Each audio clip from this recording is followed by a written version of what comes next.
Honestly, I really don't see it as a tension. At GameArt, the relationship between creative vision and the technical compliance is actually, I would say, a productive discipline. Uh, Working in regulated markets, yeah, it demands a huge level of thoroughness, which actually strengthens the creative output because, in a way, it forces every visual and interactive decision to be purposeful. Um, by that, we actually make it sure that nothing slips through by accident.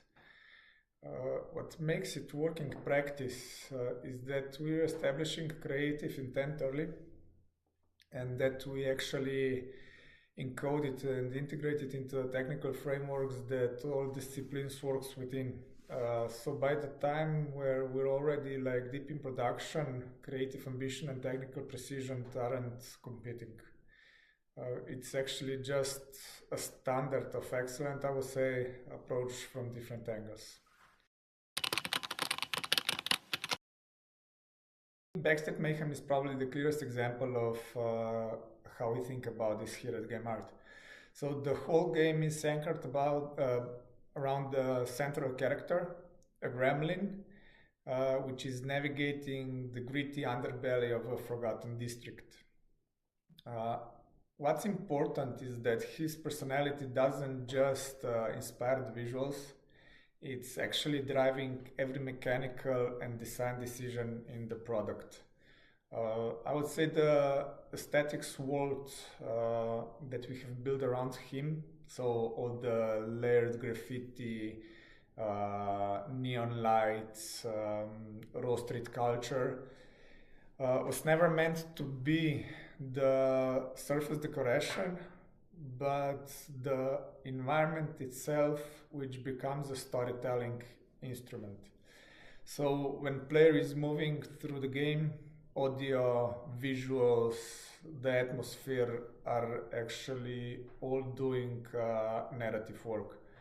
The aesthetics isn't just communicating a theme, it's actually communicating a state where player is in the experience, so emotionally and mechanically.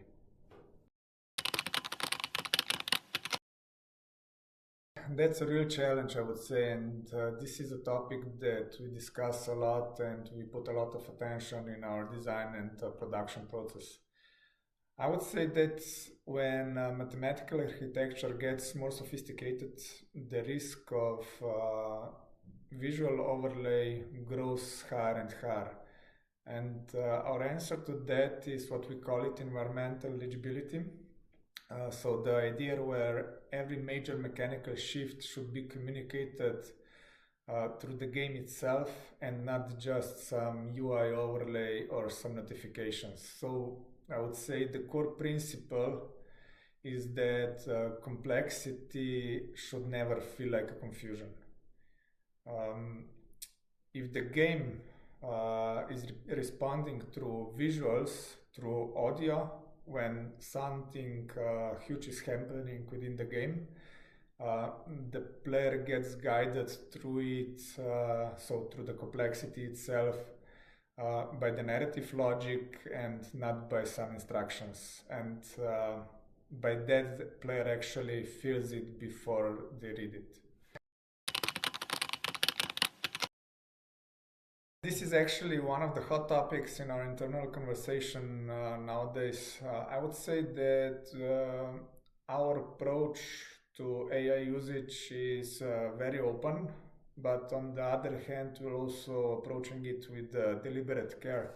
So we are not rushing to adopt tools for their own sake. We are always asking ourselves, does this amplify what our team can do? Or does it start replacing the decisions that are defining us? I would say in practice, AI tools do deserve a place in our pipeline, especially when they're compressing time on technically repetitive tasks or on some generative tasks, because this gives us possibility to free up some time for our artists and animators to do the decisions which matter, so the decisions that actually shape a game's visual identity. Um, I would say that one of the non-negotiable constraints in all of this is authorship. So any AI assisted output that we get, it's always a baseline for our team to refine it, and it's a never finished deliverable. Um, by that, the originality isn't threatened by efficiency tooling. Uh, it's actually protected by the standards that we're applying before anything gets shipped out. Yeah, I think in the growing industry like iGaming is, there is a huge need for a platform that dedicates specifically to the craft discipline, and I see iGamity as one of them. I would say that from the value standpoint of view, iGamity operates in two levels. Uh, First one is creative visibility. So having a space where the quality of the work gets recognized within the community that actually understands it. And the second one is the knowledge exchange. So the kind of honest practitioner to practitioner conversation that is moving the whole ecosystem forward. And I don't think you often find a platform that takes both seriously at once, but yeah, iGamity is one of them.